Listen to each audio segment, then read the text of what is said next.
Hey guys, Nish Quick here, and welcome back to the EXP podcast. And Arkry is back for another Persona 3 episode. And some of you guys might remember Arkry from the first EXP podcast episode where we talked about Persona 3. But for new viewers, Arkry, you want to give a little bit of an introduction to who you are and the content that you make? Yeah, sure. Hi everyone, I'm Arkry.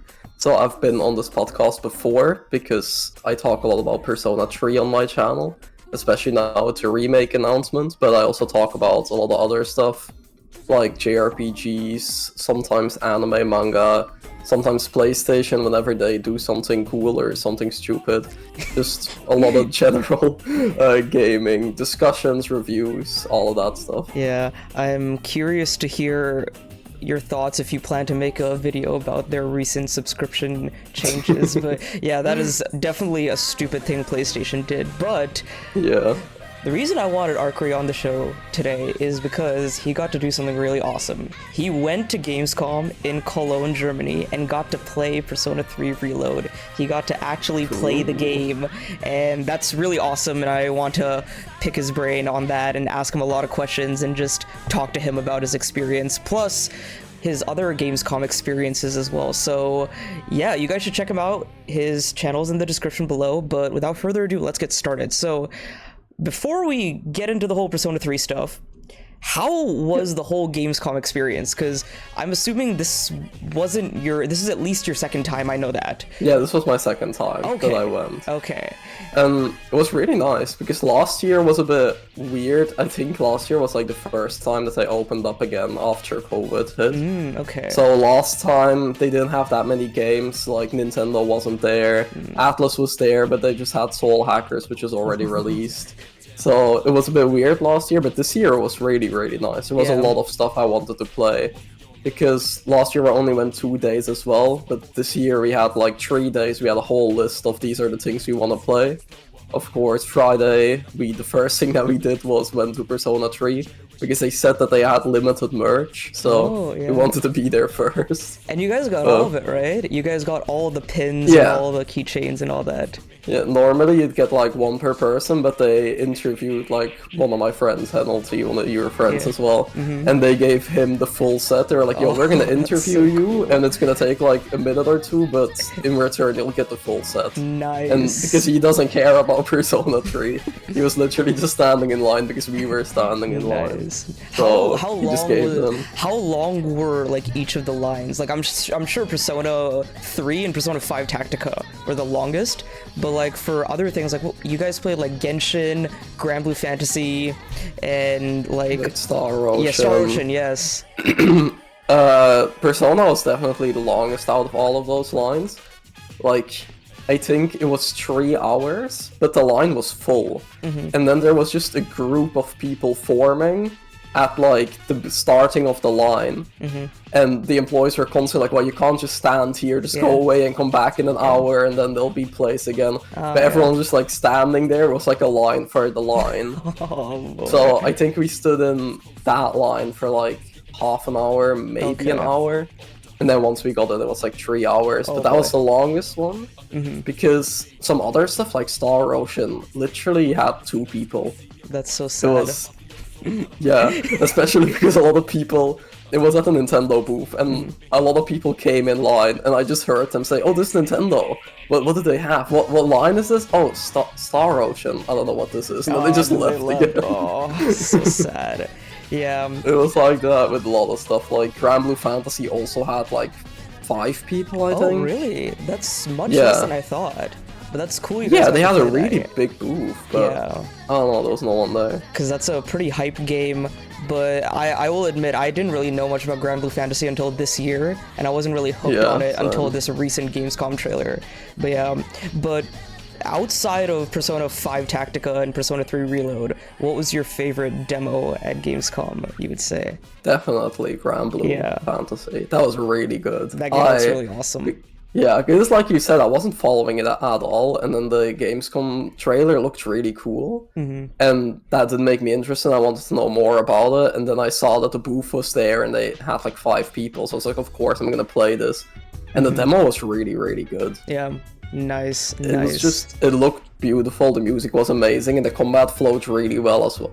It was really nice. Yeah, that is a game that I'm very excited for, but I hate that it is like right next to Persona 3 Reload. Like, they definitely didn't plan out those release dates with each other, which it's literally the day before. Yeah, it's not good. I don't like it either. And I do want to play both, but I feel like I will definitely prioritize Persona, but we'll worry about that once we get there.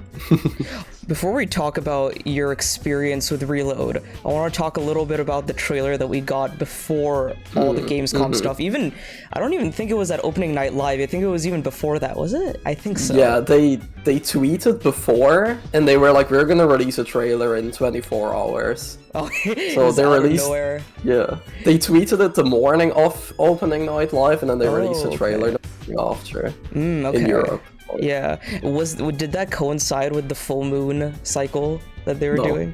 Oh, interesting, because I remember not this full moon cycle, but the previous one, we were supposed to get a trailer, and then it was just like a trailer we already got. They reposted, I've been like talking to some mutuals about that on Twitter, and a lot of us, we just saw that it's like Atlas West made the promise of tweeting something every month. So I feel like Atlas in general is just doing their own marketing cycle, and West is gonna tweet out like an old trailer or an artwork or something like that. Okay, that makes sense. Yeah, they made it seem like it's gonna be like huge bits of news every single full moon. Every like moon, it's gonna be a character reveal or something. That's what everyone was thinking. Yeah, but this trailer was really good because, of course, the game looked good in all the other trailers and all the other like bits of footage we got. But this one, we actually got to see like in-depth combat. We got to hear a lot of the voice lines, which is awesome. We got to see a lot of some of the new events and a lot of like the Persona 5 battle mechanics. So like, what were your favorite things about this trailer? It's gonna be like small things that I really appreciate. That like they have the new battle uniforms, which I think is really cool. Those are cool. The new events as well. Like there's that one scene with Ken that wasn't in the original. There is the OST as well, because they always use the same song in all the previous trailers. Just that one song always. But this trailer had like 2 or 3 songs. Yeah. That was really nice. I liked that they showed some more of the OST. I have some thoughts on the OST, but we can get into that a little later. But I do like that we heard a lot of the new cast of characters, because I almost feel like a lot of people are saying this, and I agree with them, that a lot of these new cast of characters, or this new voice cast, sounds almost identical, if not exactly identical. Like, especially Allegra Clark as Mitsuru, and I don't remember who does Junpei, but Junpei also Junpei is also doing her. Yeah, Junpei does a very good job. And I think we heard Akihiko and Ikutsuki in this, right? Yeah, Akihiko sounds very different still. He's going for a very different take on the character, but I feel like they're all doing a really good job. Some of them sound closer to the original than others, but in general I like what they're doing, where they're going with the voice cast. Yeah, I do too. And I like that we got to see a lot more of the combat, a lot of the new events, and all 3 of those events with Ken, Koromaru, and Shinji, they're all new, I'm assuming, right? The Ken one is new. Koromaru, just the thing I'm guessing you're talking where you're like brushing him. Yeah. That's I don't think it's in Fez, but it was in Portable. Okay, because I remember in one of his Fez, like social link events. Yeah, Fez, you could like take him out for walks and stuff. I remember. Yeah. They already said that that's coming back as well, so that's nice. That's cool. And the Shinjiro stuff is also from his Portable social link, I'm pretty sure. Yeah. Oh, okay. That's cool. So a lot of the Portable like male social links are going to be back in this, but in this new kind of format. Like the events that were happening in the social links, because in Portable the male protagonist did not have a social link with Shinjiro, so they're like taking elements from the female social link and incorporating them, which is really nice. Since we don't have the female protagonist. But you know, one thing that like I'm already sold on this game. I'm gonna get it day one. I'm very excited. The only thing I want to see, the only other, like, I'll be seeing all the other trailers and stuff, but the only thing I want to see now is I want to see how the social links look like and feel like, and how they are different from vanilla Fez and Portable. And like a lot of what we'll talk about later is like all the Persona 5 combat elements, flashiness and all that. The one thing that I'm really looking forward to, that I really hope is in Reload, is the whole Confidant perk thing from Persona 5. Yeah. And I'm 90% sure it's going to be in this game. I'm 90% sure, because I feel like it'll be there as well. If they have Baton Pass, if they have all these other things from Persona 5, quality of life changes, even like the light and dark attacks, if they have that, then they would be stupid not to have Confidant perks. Yeah. And like, I don't know about you, but wait, you played Persona 5 first, right? I think you did, yeah. Going from Persona 4 to Persona 5, I was so much more excited and more motivated to do all the social links because of those Confidant perks. Yeah. Yeah. No, I was like, I went from like 5 to 4, but I didn't really miss them. Like, they're a really nice addition, I feel like. But I'm always like, oh, I'm doing Confidants because I want to see their stories anyway, and that was like my main thing. Okay. It was just sometimes when I'm like, oh, I don't like these two characters and they're the only ones available, which one gives me the better perk? Yeah. Like, that's when I would look at it. But in general, I would mostly just do it for the story anyway. Yeah, and what was good in 5 is the ones who give good perks usually had good stories as well. Yeah, because I remember the one that many people just shelved and did like way later was Oya, and Oya had like a mid-story, and also the perks weren't very good either. I don't even know what were perks. It was basically, you know, the security level in the palaces. Oh, it was that one. Yeah, it would just like lower it. Yeah, it would lower it every time you would like defeat a shadow with an ambush, and like it wouldn't go up as much with each time a shadow notices you or something. Yeah, it was pretty useless, but I'm very excited to see what they add in this, because a lot of those perks were situational to Persona 5, so I'm excited to have those back. But yeah, I'm excited to see those, and like eventually whenever they show those off. But I'm also very happy that we got to see a lot of the animated cutscenes, because those look very awesome. I really like that they're showing a lot of them, because in the first trailer we didn't see any of them, and then the only confirmation that we had is like a screenshot of it. Oh yeah. Yeah, because in the beginning everyone thought that they were gonna be gone, because like the Iga scene was in 3D, because that's like what the trailer opens with. So what was the screenshot we got of it? Yeah, we got a screenshot in the beginning. Like, the trailer didn't have anything, and then a day or two later we got a screenshot of it. Interesting. And I was like, it looks like they're in the game, but I don't know to what extent they're gonna be in it. Yeah. Because they're already kind of rare, and like a lot of scenes that we knew were 2D were now 3D. So I felt like there weren't gonna be a lot of them. But now in this trailer we did see a lot of them. So I'm glad that they're actually like fully there, and it's not just like a super rare 1 or 2 scenes, if you know what I mean. And yeah, like you said, there's gonna be a lot of them. Like the one where they're going inside Tartarus for the first time in the new clothes, and there's one with Aegis like fighting. I think that's like later on into the story, I'm assuming. Yeah, from what I remember of what I saw of my Let's Play. Yeah, but I'm very happy that there's gonna be a mix of animated cutscenes and like in-engine 3D model stuff, because was the, like in Fez and Portable, was the main character's Persona Awakening an animated cutscene, or was that like in the game itself, like in engine? It would like switch between the two, but like parts of it wasn't animated and parts of it was in 3D. Interesting. So yeah, and in Portable was just a screenshot, of course. So. It's for 4.5 cutscenes. They got a screenshot. I remember one of your early videos, you're showing a comparison of the intro of Fez versus the intro of Portable, and I was like, that's sad. It's a slideshow. Yeah, it's sad.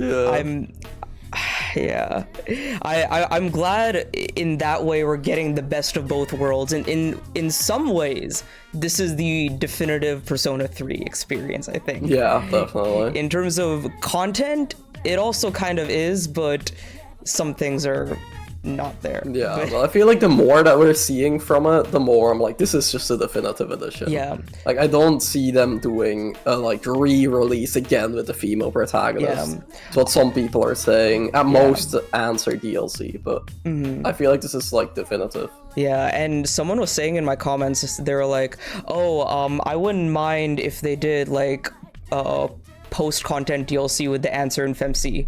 With the answer, sure, but with FemC, I don't know if that would work out as a DLC. No, and that would actually kind of suck, because the game is already, like, we're gonna buy the game, there's already day one DLC, and then they would add more DLC later. And, like, Atlas is very notorious for a lot of this stuff, and even like the Persona 4 Golden, Persona 3 Fez, Persona 5 Royal re-releases. The re-release things. I'm lucky that I got into the series with Golden and Royal, but I hope that I'm sure they won't do that with Reload, but I hope they don't do that with Persona 6. I feel like they will do it with 6. I don't see a world where we have 6 and that's it. There's gonna be a 6, whatever it's called, and we're gonna have like 5 spin-offs. That's just what's gonna happen. That's how Atlas does it. That's I really don't think Yeah. that we're just gonna get 6. And yeah, you're right. They even did it for SMT4, and there's rumors they're gonna do it for SMT5. So Yeah. There are the SMT5 Complete Edition rumors as well. We'll see about that. Yeah. It's Atlas. It's just Atlas being Atlas. But yeah, I guess it's finally time to talk about what you thought of the game, what your experience was like. So yeah, I saw your video on this, but I want to like talk to you about it a bit more, and Arkry's video will be in the description below. But overall, what were your thoughts on this, and how did it feel? Especially like the one I am most curious about is the whole Tartarus experience. Like, I think we can talk about that first. Like, how was Tartarus different from what you remember it? Tartarus is like definitely the biggest difference, because there were 2 demos and I played the other one first that didn't have Tartarus, and I went back later to play the Tartarus one, and that one left a, like, the first demo that I played, of course, left a really massive, like, good impressions on me. But the Tartarus one actually blew me away. It's insane what they did with Tartarus. Just as well, because they've released a lot of like trailers and screenshots of Tartarus, but we haven't really seen any like straight up like 5 minutes of uncut like playing through Tartarus footage. It's always like 2 seconds. They just show the trailers. You can kind of like get the vibe, I guess, of like, oh, it's a lot bigger now, and it's not as like kind of top down. Yeah. And it's not just like hallways constantly. Yeah, it's more explorable. Can run around. Yeah, because it actually feels like a real dungeon now, and it feels like it's worth exploring. And every room is also completely different, where in the original you just had a hallway, which would end up in a square room, and then 2 hallways connecting to it, and then you just get a staircase. Yeah. This was like, every room was different. A lot of the rooms were also really big, which is something that I really liked. Like, Tartarus in general felt massive, even if you're just on 1 floor. Yeah. Like, you can't see the ceiling, you can look up, but it just like, it feels like it keeps going endlessly. Nice. You're walking around there, you see like, stuff is moving constantly. Okay. Like, the walls aren't just like straight walls, they have like incavings in them. If you go close to them, they can like open up and it turns into a hallway. And then that hallway then turns up into like a bigger room with treasure chests and shadows everywhere. Nice. And it's really good. And it's also really smooth because you have the sprinting now. So you're just sprinting through Tartarus and ambushing the shadows. And they posted like the animation as well of like the in-battle transition. And it's like really smooth. Everything just flows really, really well. Yeah, it seems like a more engaging experience with the environment moving around you and stuff. Would you even compare it to, because I'm thinking of what I saw and what you described, it feels like a much more engaging experience than even Persona 5 Royal Mementos. Would you agree? Yeah, it is. Yes. Because Mementos is also just hallways. Yeah. If you think about it. Even like Mementos changes the deeper you go, but it's still the same. You're just driving Morgana's car, and then you go into these corridors, and you just keep going down lower and lower. Yeah, because all corridors. This was like, it was an actual dungeon. Okay. That's cool.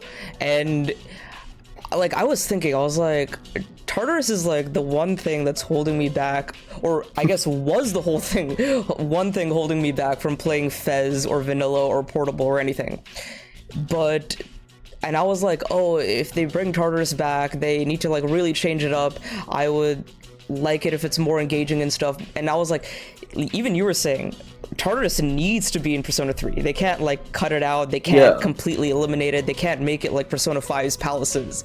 It is like integral. It's like a very important integral part of the story.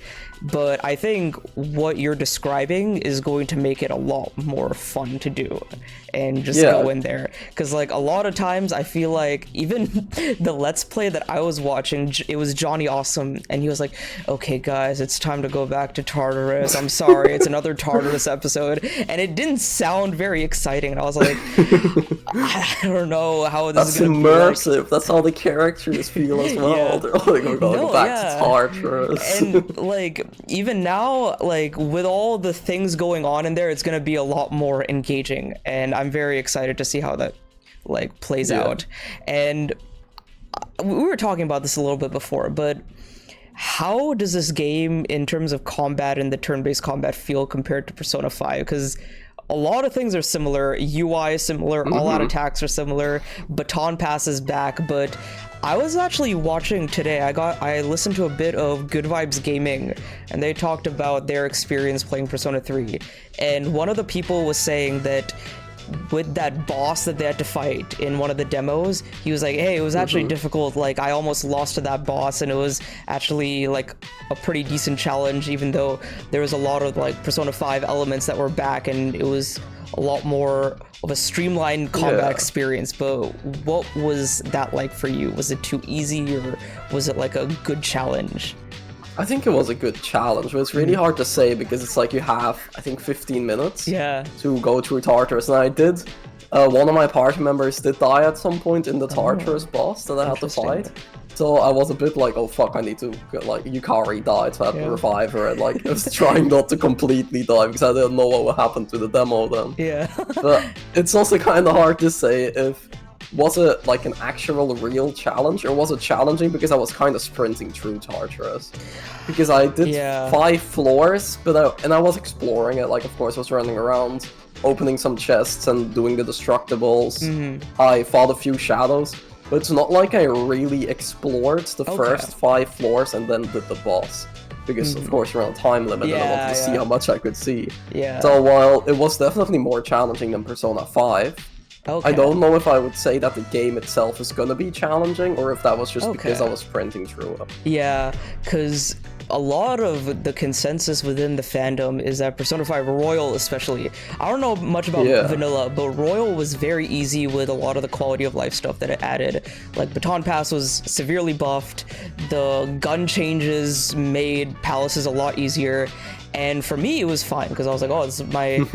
Actually, no, it was my second Persona experience, but I will never forget the first dungeon in Persona 4 Golden. It was so stressful to me. Like, that whole, like, going through the dungeon, being low on SP, and then having to fight the boss, and almost losing to the boss, that was dreadful. And even, like, a lot of people were saying, hey, you should play Persona 5 Royal on hard mode to see how it is, because hard mode is actually like the normal mode. And I was like, okay. And I played it on hard mode. The first 2 palaces, I will say, were a decent challenge. Like the mini bosses were a challenge. I would say Kamoshida was kind of tough. Madarame wasn't so tough, but the Will Seed bosses were actually very difficult.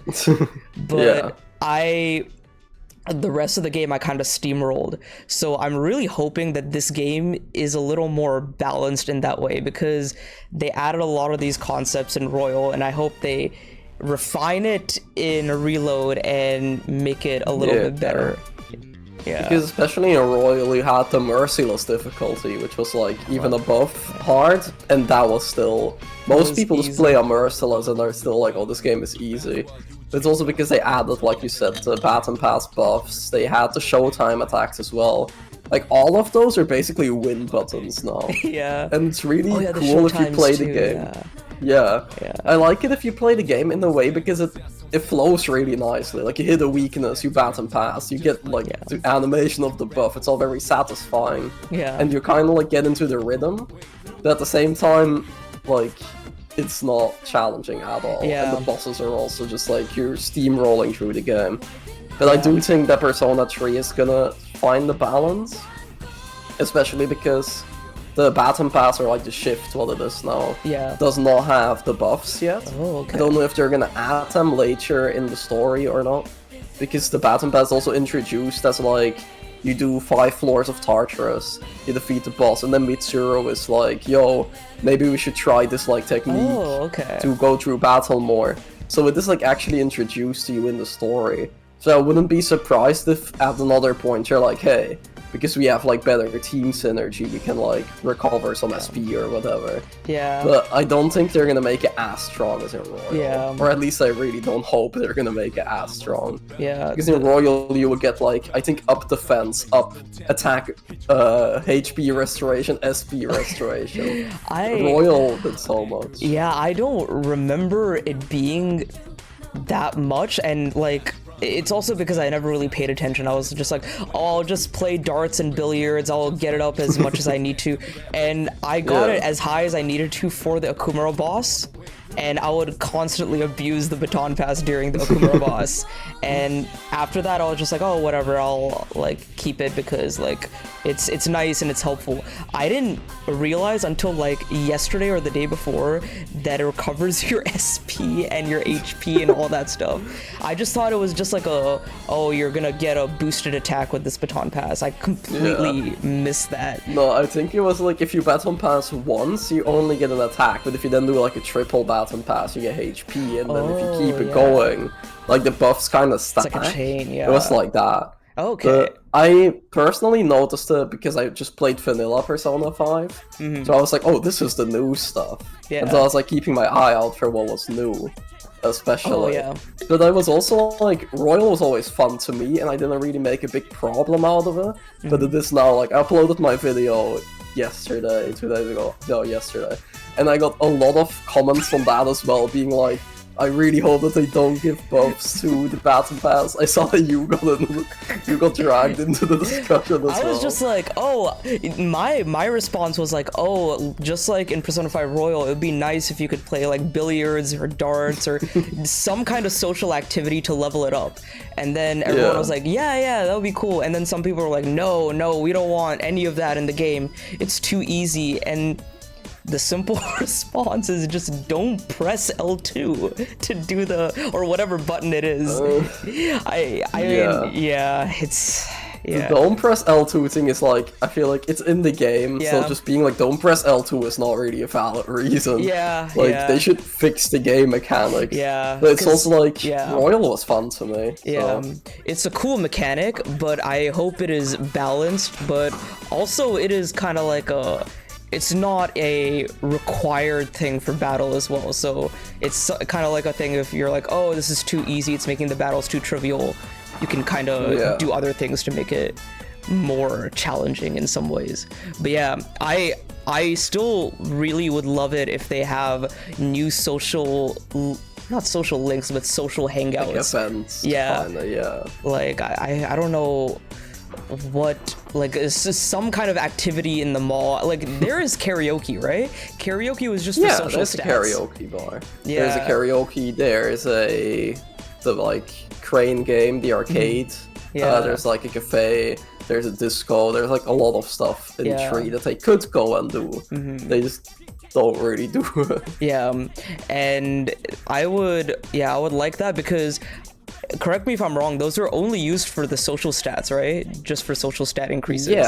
In Portable they introduced a job system, so then like the cafe actually turned into you either increase your charm or you like work and get some money. Okay. But in the okay. original and stuff, it was all pure social stats. I'm pretty sure.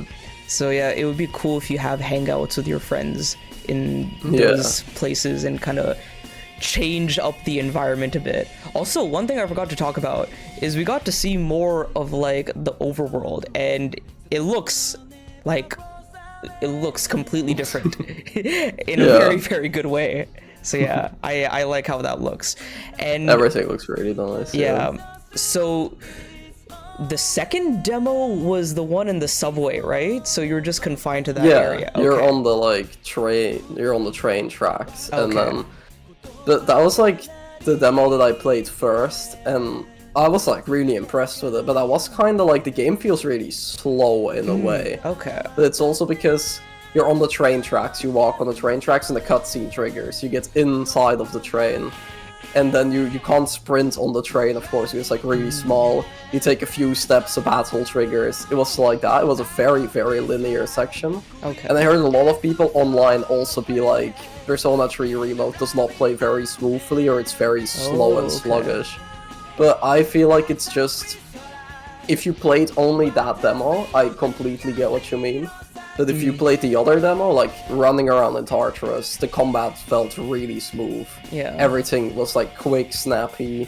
Everything worked really well. Yeah. Yeah.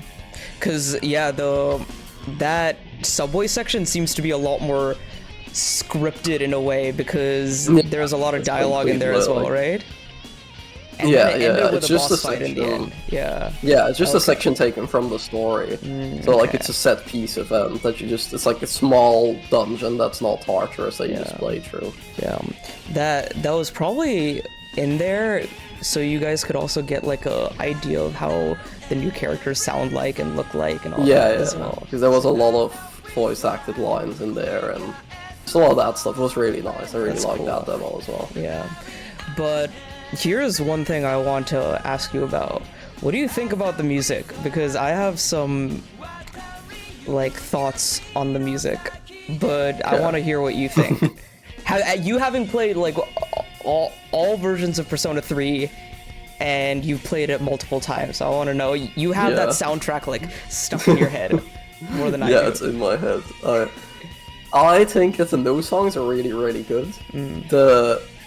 The one song that keeps getting used in every trailer, the meaning of the armband song, I'm kind of tired of it. Yeah. I'm already like, especially because I was like, that's a trailer that my breakdown of, so I watched that trailer like a million times. That song I really, really like. I'll probably like it when the game is out, when I haven't heard it for a bit. Yeah. But that song is really good. The other song as well, that was in the new trailer, with the new female vocalist, was really nice as well. Yeah, it's Going Down or something. I think that's what it's called. Yeah, I think it's something like that. Yeah. The remixes I'm not sure about yet, because I also played the demo at Gamescom. The Gamescom was really loud, of course. You could get headphones and you could hear the music, but it's not like the same as sitting in your room and actually listening to the song. So I don't know, the songs were good, the new Mass Destruction is good. I just don't know if I like it as much as the original, but that might also be because I've heard the original a million times and now it was different, so my brain might be like, wait, this is weird. And but no, I like the new songs for the most part. Yeah, so. I was talking to some friends about this, some of our friends, when a new trailer comes out, you try to listen so closely to the music because there's dialogue on top of it, and then people release a version, oh, this is the clean edit, but it's not clean because it's really weird. It was so funny. Some of the comments for the Master Destruction remix and the new song was oh, I didn't know Persona 3 Reload had an ocean theme in just its menus, but also in the soundtrack, because it sounded like the song was underwater or something. But I like, one of my wishes for this game, I made a video, it was my Persona 3 remake wish list or whatever, right? Yeah, I remember that video. One of my wishes was new music, and I'm very, very, very happy you got new music. I don't know how I feel about the remixes though. Like new music meaning like new original music as well as remixes. I wanted both, and we got both. The thing is, I love video game music. Like, it is one of my favorite things to listen to outside of like normal music. And there are so many different genres of video game music, and it's a very important part of like the gaming experience for me. So it's hard to like critique video game music for me, but having listened to so much of the original Persona 3 soundtrack, just like you, it's weird listening to the new versions of the songs. And it's especially in the vocals. I think the vocalist sounds good, but it's just very jarring hearing even the way that they pronounce some of the lyrics, especially in Mass Destruction. I was like, this sounds so weird, but I'll eventually get used to it. Yeah, it's just like a new vocalist singing a song that you already know. It's like, I get what you mean. It's basically the same as what I said before. It's just, you're used to a song and now it sounds different, so you're still like having to get used to it. Yeah, it's Mass Destruction and Tranquility. Those are the songs I heard, because like Tranquility, you hear it in the Japanese trailer near the end when they're showing off the collector's edition and day one DLC. And that one sounds completely different. Like the beginning sounds... that song is very... the beginning sounds the same, but near the end, like when the vocals come in, it sounds completely different. So but that's fine, because that's like a cutscene song versus Mass Destruction is like a battle song, which you'll hear more often, but... I kind of just want to listen to them, like, when either the game is out or, like, in another trailer, just, like, hear the music itself for a, like, good period of time. So I can actually fairly judge it, and not like, oh, it was in the background for this 20-second trailer clip. I don't know if I like it or not. But like, the new Lotus Juice parts in Mass Destruction sound really cool, and the two new songs sound awesome. Like Meeting the Armbands and what was it? It's Going Down or something. Those two songs are really cool. One that plays if you ambush an enemy. That song is really good. I really like that one. That's cool. So it's like a takeover last surprise thing. I think they said in an interview that it's literally that they're going for the same thing. Nice. If you get ambushed or if you do a normal attack, it's Mass Destruction, but if you ambush an enemy, it's the new one. Oh, that's cool. So that's cool. But I'm very excited to see what the new remixes of already existing songs sound like the Dorm song. I'm very excited to see what that sounds like. And my favorite song in Persona 3 is When the Moon Reaches Out to Stars or something like that. I think that's what it's called. It's when you're like exploring the island and stuff. So I'm very excited to hear what that sounds like with the new vocalist. And I'm really excited for the new ending credits song. Yes. I kind of hope that they just keep it the same, because that's my favorite song of the soundtrack. Just one of my favorite game, like, songs in general. If they mess with that one, I don't know.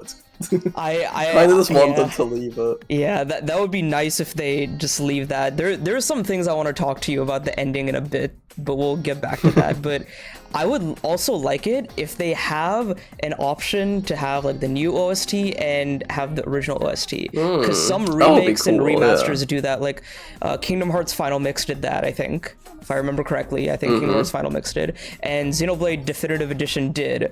But for me, it was funny because I started with Xenoblade with Definitive Edition, and I listened to all of these songs, and I was like, wait, this is remastered? And then I went back to the originals, and then I remembered some of them from Smash, and I was like, oh wait, this did sound very different back on the Wii. So I hope Reload has that kind of options there, but if not, it's we already know that they're gonna have other soundtracks, because I think a pre-order bonus is the Persona 4 soundtrack.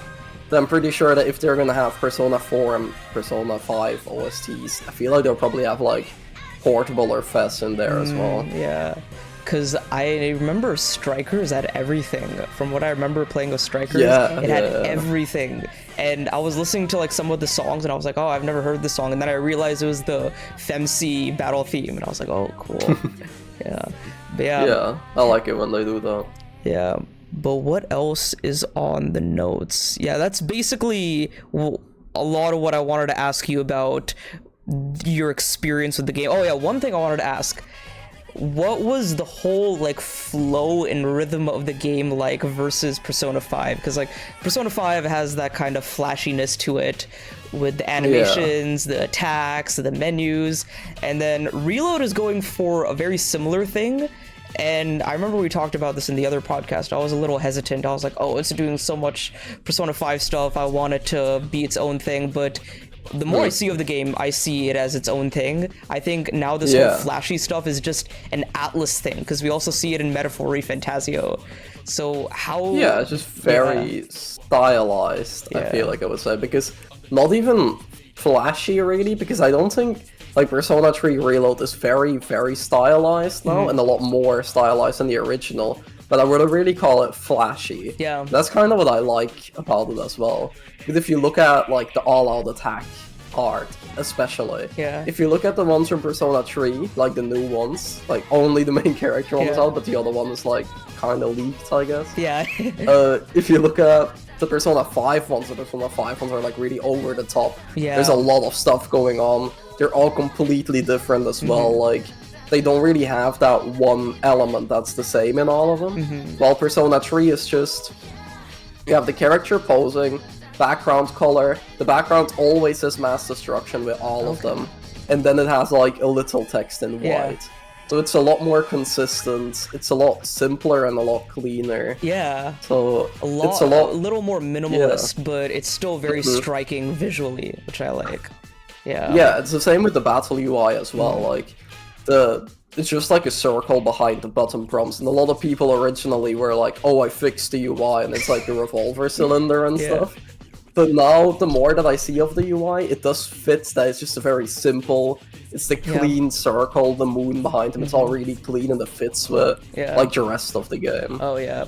Yeah, I like where they're going with this, and I like the whole Atlas UI where you don't have to like scroll through like a whole list of things to go to like persona or skills or anything like that. It's just on your face buttons. I like that. Yeah. Which is something that annoyed me about SMT5, and like I'm still playing the game on and off, but I'm like, oh, I wish SMT5 had like the Persona 5 UI, but not as stylish, but like with the face buttons, kind of like if you remember Pokemon Legends Arceus did that, and I was like, oh yes, I'm glad that. Oh, it's like everything on the like face buttons, so you can quickly access the stuff you want. Yeah, because with Persona 5, it became so easy that it was like muscle memory. I was like, oh, it's this button, then this button, then this button to do like this certain action. So I like that a lot with Persona 5 especially. So yeah, it's like I said earlier as well, you just with Persona 5 you get into the rhythm, you're kind of just pressing the buttons, you know where everything is, how everything works. And yeah, that was really nice. But Persona 3, I'd say from what I played, definitely stands on its own. That's good. Like, it's not just Persona 5. It's not like Persona 5 with the Persona 3 skin over it. It actually felt like its own game from what I played. So, that was really nice. Yeah, I'm happy with that because, like I said, this whole, like, unique style of turn-based combat is now like an Atlas thing, and they're doing it in a different visual style, different kind of aesthetic for each of their games. Like we saw Persona 5, Persona 3 Reload, now Metaphor Fantasio is doing its own take on it. So I'm curious to see what... I mean, I don't want a Persona 4 remake. I actually don't want them to do it. Please, Alice, don't do it. But if they do, what they would kind of do with that whole style. But please, Atlas, don't do Persona 4 remake, no, they please. should not do it. I think it's perfect the way it is. Yeah, no, it's also like I said in my video, it's like them adding the Battle Pass to 3 isn't them turning the game into 5. It's like just a genuinely good game mechanic that you're bringing back to an older game. That does not mean that you're just like copying it or whatever. It's just a good game mechanic. So even like the all-out attack screen, it's like very reminiscent of Persona 5, but it's got the Persona 3 energy, the Persona 3 vibe, and the so that's really good. But now I wanted to get into some more like specific stuff about the game itself and just the whole like discussion surrounding this game.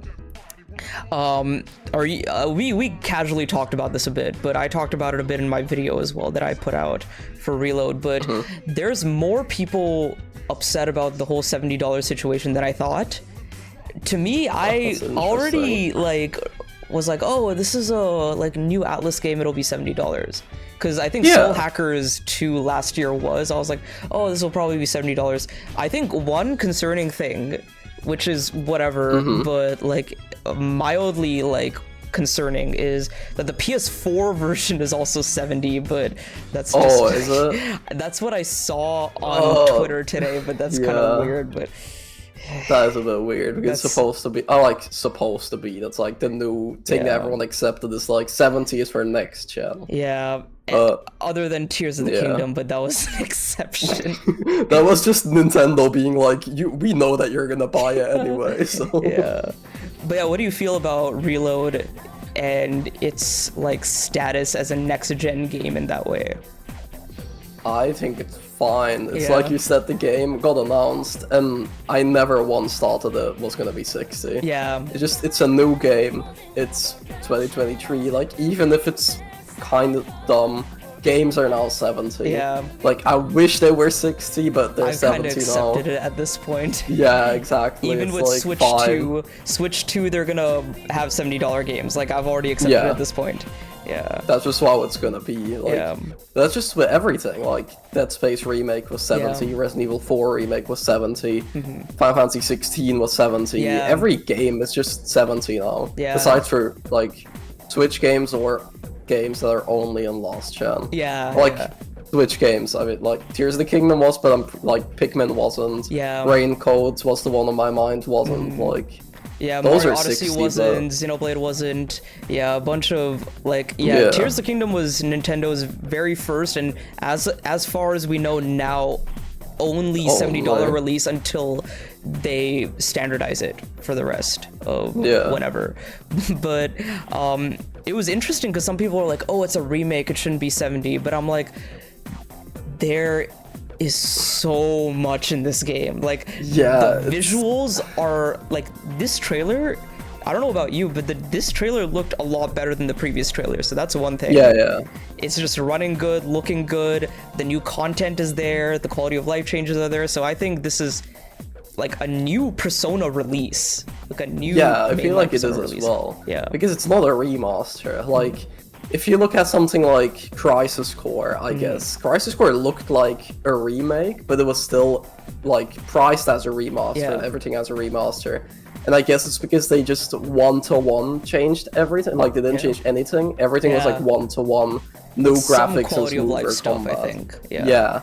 Same with Xenoblade Persona Definitive 3 Edition. just... It was the same kind of situation as the Crisis same kind Core. of thing, Yeah. So that's more of a remaster, but this is just a new game. And you can see it in a lot of the smaller things as well.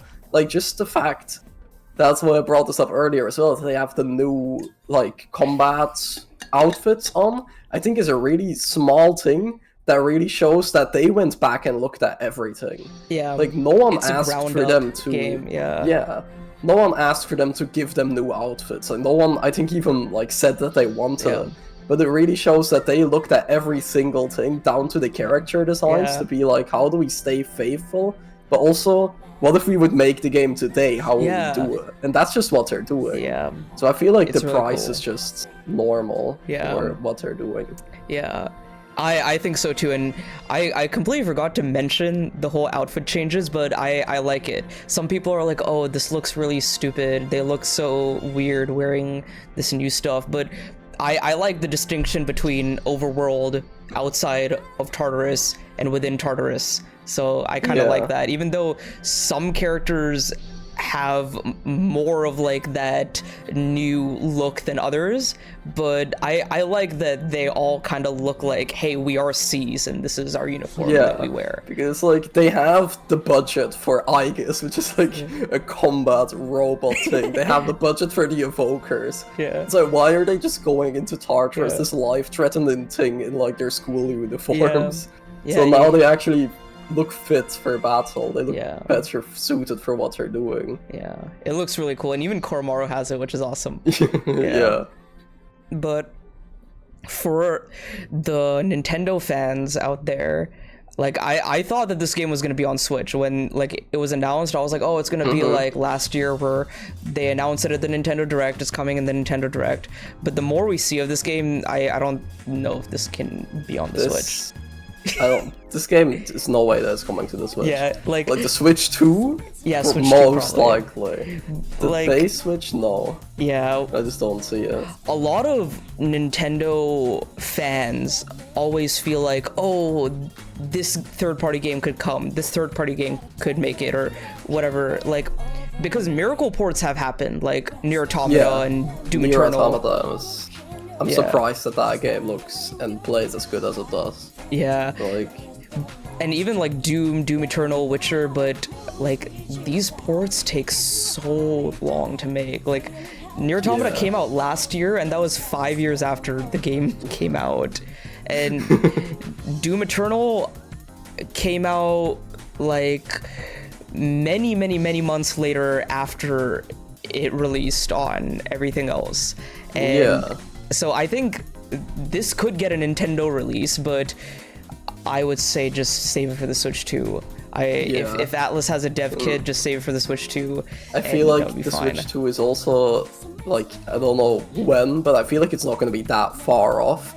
And Atlas, because they're developers, they're probably like, no. Yeah. They're like, oh, the Switch 2 is coming in this year. Or like set not this year, but like in year whatever it is. Yeah. So they're probably like, okay, we could either work a fucking year to get this game to work on the Switch, or we wait a little bit longer and then we just put it on the Switch too. Yeah, because the SMT5 was their first Unreal Engine game. That game was announced in 2017 and it came out in 2021.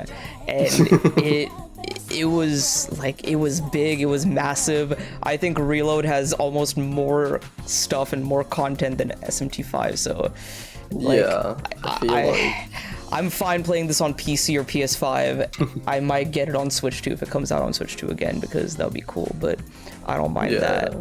But yeah, a couple more things before we close out. I wanted to talk to you about this. No spoilers here, because I know a lot of people who are watching this probably may not have played the original Persona 3. But we can like dance around spoilers as much as possible here. But do you think they're going to change the ending? Because we talked about this, and I talked to other people about this. Some people have said, yes, they will change the ending, and they want them to change the ending. I hope they don't, because I want to experience the ending of this game. But like, I want to, because I never got to, so I want to experience it. Even with that, it's like, a lot of people haven't experienced it and want to experience it for the first time. With me, it's also just, I experienced it enough, but it's still like one of my favorite endings in gaming, in anything, really. I love the Persona 3 ending. The themes of the entire game, of the entire story, characters, everything comes together perfectly in the way that they end it. And they could change it, but I don't wanna. I don't know why they would change it either. There's that one line in the trailer that I can't point out which line it is, because then I would spoil it. But Junpei says something at the end of the new trailer, and a lot of people seem to take that as confirmation that they're changing the ending, but I don't see it happening. I really don't think it will happen. Yeah. We'll see, because I even saw like this Twitter conversation you had where someone was like, oh, Atlas has retconned things in the past, they've changed endings for things in the past. Has that actually happened before with some games, that they have retroactively gone back and changed the endings? There is some stuff, which, can I talk Persona 5 spoilers? Yes, if we warn, yes, Persona 5 spoilers here, I'll put say it very quickly, so you don't have to skip too much. Yeah. So, in the original, and of course in Royal, Akechi dies. Like, that's just the thing that happens. But in the credit scene of Royal, or like in the very final scene of Royal, you see someone that's dressed as him, or is him, and we don't know if that's him or not. So in a way, a lot of people are like, oh, that's him, he survived. So that's a retcon then, because they changed the ending.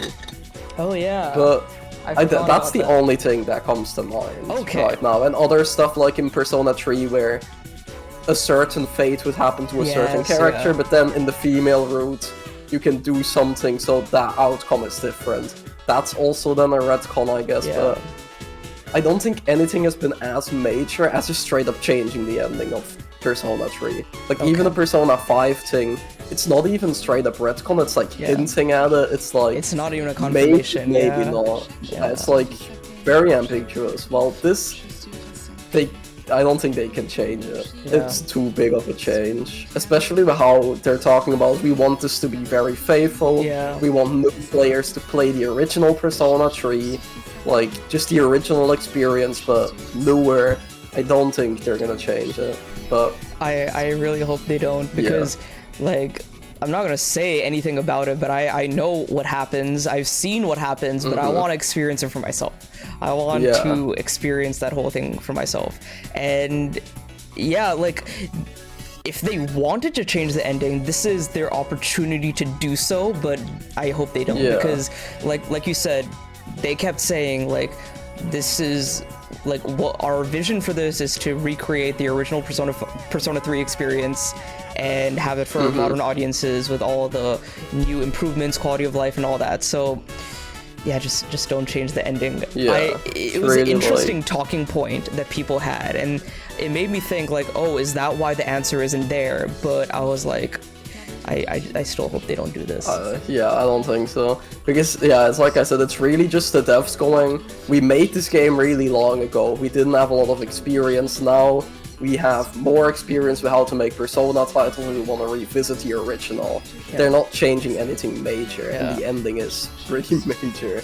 Like, the only argument that I could see some people say is that it's different in the manga, because, like, the Persona games have manga adaptations, and the ending is different in the Persona 3 manga, but the writer of the manga, I'm pretty sure, also has, like, barely anything to do with Atlus. Like, he was just kind of doing his own thing, and Atlus just, like, let him do his stuff.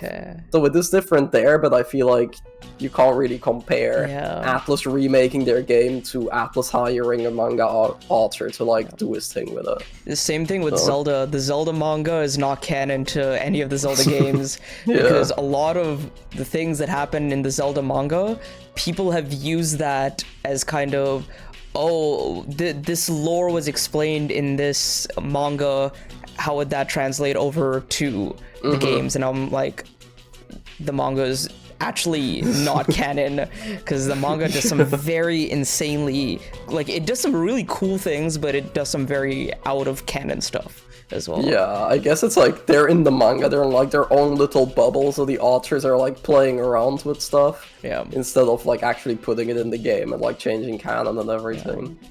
But one final thing I wanted to ask you, and you kind of went over this right before we talked about the ending, but and you might have talked about this a bit in the last podcast, but I want to hear it from you one more time.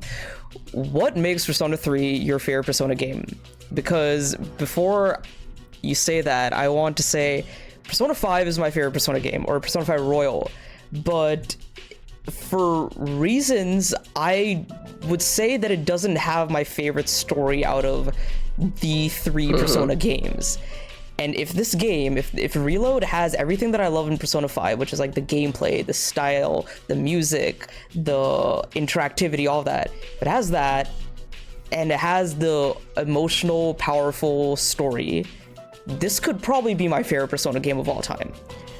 And that makes me even more excited to play it. So what makes Persona 3 your favorite? It's like the main elements of a Persona game are like the characters and the story and all of that stuff.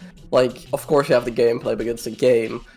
And that's like, in my opinion, the gameplay is the only thing that Persona 3 has the weakest of.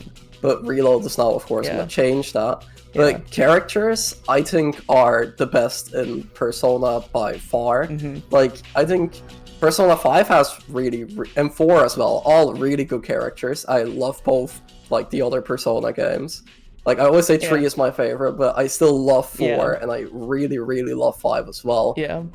And I'm also really attached to those characters, but there's something about the characters in 3, especially because of their, like, the way they interact and everything. Like, I think Persona 5 has really, and 4 as well, all really good characters. I love both, like, the other Persona games. Like, I always say 3 is my favorite, but I still love 4, and I really, really love 5 as well. And I'm also really attached to those characters, but there's something about the characters in 3, especially because of their entire character, and everything is also very tied into the main story. Yeah. Like, Junpei or like Shinji or Yukari or Aigis, they have a social link. Yeah. But the social link is completely optional, and it's actually optional because all of their character development happens in the main story, yeah. and they move the story forward as well. Like, there's a specific plotline with Junpei in the game with Chidori, which is a very, very good subplot for a while of the game. Like, it gets introduced as like a side thing, slowly becomes more important, and it's like a very climactic moment. Yeah. And that's all about Junpei. The main character doesn't have anything to do with it. None of the other characters have anything to do with it. And that's like, Junpei is a fantastic character, but Aigis also has stuff like that. Yukari also has stuff like that. All of the characters have really good plot lines that are interweaved with the main plot, because that's just what I like as well. Like, of course, in Persona 5, the characters are important to the plots, the same with 4, but I feel like Persona 3 does it in a way that's so much more meaningful. Yeah. And a lot more, like, I don't know, the plot falls apart completely. While I feel like with 5 you would still have, like, some elements would still work. With 4, a lot of elements would also still work. Like, you have the murder mystery, all of that stuff. That would still work. I feel like if you take the main cast out of 3, or if you change them even a little bit, the plot just falls apart. Yeah. It's also just, that's more personal for me. The themes of the game are also just something that I'm really into. Like, I really like darker stories or like depressing stories. Like, I really love Nier, all of that stuff. That's just what I like. And Persona 3 is also that, but at the same time, the reason that I love it is because at face value it is like very depressing. Yeah. It's very dark and gloomy. But if you look at the message that the game actually has to tell, it's a very hopeful one. Oh, yeah. It's a very positive one. And that's what I really like about it as well. Yeah. It has a lot of just things that I personally really like. That's all in 3. So I can perfectly see why it's not everyone's favorite Persona 3.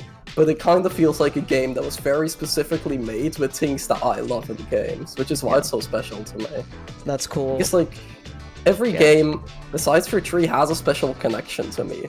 Like, 5 is the first one that I ever played. It's the first JRPG that I ever played. 4 is partly how I met my girlfriend as well. So those games have a special, like, they did something special to me and to my life, but 3 is like, I don't really have a connection to 3. Besides for that, it feels like a game that was kind of just made for me. Yeah, it's a very personal kind of connection. Yeah, exactly. And that makes me very even more excited to play, because like, I like what you said about the characters moving the story forward. And 4 did that to an extent, 5 did that to an extent, but a lot of the criticisms people had with those games is once a character's arc is finished, they're kind of like shelved.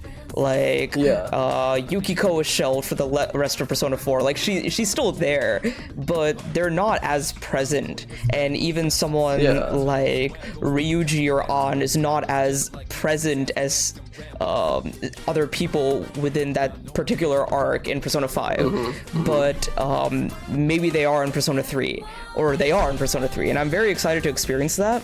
And like, I talked about this a lot in videos and like the other podcasts I did with you, but I've only seen this game through someone else playing it, and it's very like, I realize it's very different seeing someone play a game versus you playing it yourself, because I was like, oh, Persona 3, like, I want to check this game out and see what it's like. Like, I don't have a chance to play it, but maybe I'll enjoy the story and stuff. I did enjoy the story, but I don't have that connection that I feel like I will have with the game when I actually play it, because I also like what you said about the themes of the game, how having a hopeful message, yet it is still like a darker game, because a lot of my favorite games do that same thing. Because when I like, Majora's Mask does that. That is a Zelda game that does that. It is a very, very dark, very, very sad game about grief, about death, about acceptance, but it's very hopeful near the end of the game,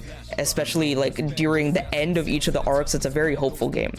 Xenoblade 3 did that as well. And when, like, as Xenoblade 3 was coming up, I was like, oh, Xenoblade 3 is the Majora's Mask and the Persona 3 of Xenoblade. And everyone thought I was so crazy. And I was like, guys, just play the game.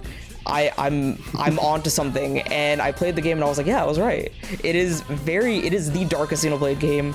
It is one of the darker Nintendo, I won't say one of the darkest Nintendo games, but it is very, like, sad. It is very sad at times, but it is a very hopeful game, like all the rest of the Xenoblade games. But I think that, like, 5 and 4 have those moments, but 3 is a very, like, hopeful, kind of impactful game, which I think I'll really enjoy. Yeah. And like I said... what were you saying? I think that you'll get a lot more out of it from playing as well, because, like, it's Persona. Every single day you choose yourself what you're gonna be doing, who to hang out with. So while a lot of games you can, like, of course it's always gonna be different watching it compared to playing it, but I feel like Persona games are always like, because you're on that time limit with the daily schedule, you make a lot of the decisions yourself, which is always gonna, like, connect it more to you as well. Yeah, and that like, you doing all these things makes you feel that attachment to the characters and the world, like, during that kind of plot twist near the latter half of Persona 4, because I was the one playing the game, I was the one who was hitting the feels because of all of that. And even, like, when things were happening in Persona 5, I was, like, on the edge of my seat, because I was like, this is my journey, this is my adventure. So I'm very, very excited to play this game. And like I was saying, Persona 5 is my favorite because it is the one that got me into the idea of Persona. It's not my first Persona game I played. That was Golden, which also is like, it has a very special place in my heart. But 5 is my favorite because I just love the world. I love doing the things in 5. I love the art style, the animations, the visuals of that game, and I love the gameplay, the combat, all that. It's a very big step up from 4. But the only thing I would say, maybe even my least favorite thing about 5 was the story. Because, like, I enjoyed the narrative, I enjoyed the story, but it wasn't, like, a super hook for me. And I feel like if I really resonate with the story of 3, which I think I will, this could potentially be my favorite Persona game. So this makes me even more... interesting. That's exciting. Yeah, that makes me even more excited for it. I am very, very ready for this game, and February cannot come sooner. But we still have a long ways to go, and then we also have Grand Blue Fantasy Relink. Yeah, the day before. There's no way I'm getting that day one. Yeah, and it's sad because, like, a few of our friends were like, oh, we can play a co-op and stuff, and I'm like, I'll be playing Persona 3. Yeah. But yeah, any final things you want to say? Any final closing statements or things you want to say before we close out? About your experience with Gamescom, Persona 3 Reload, anything like that? I don't think so. I think I said about everything that I wanted to say. Yeah. Persona 3 is shaping up to be something very special once again. Especially because 5 is, like, so good gameplay-wise and everything. I'm really excited to see it brought into 3. Yeah. So it can kind of reach its full potential. It's all really exciting. This game really needed this. And we were, like, a lot of Atlus fans, Persona fans are really begging for something like this, really asking and requesting Atlus to do something like this. So I'm very glad that they're doing this, and I really hope that they do it for Persona 1 and 2 as well, because... I think they will. Yeah, because that was next on the survey results. Yeah, and the leaker that leaked, like, everything from Persona 3 as well. Like that Twitter account, I don't know if you know what I'm talking about. Yeah, I do, yeah. They did like, they did like a Q&A of like, I'm getting asked these questions a lot, so I'm just gonna do like a frequently asked questions thread. And one of the things was people being like, Persona 1 and 2 when?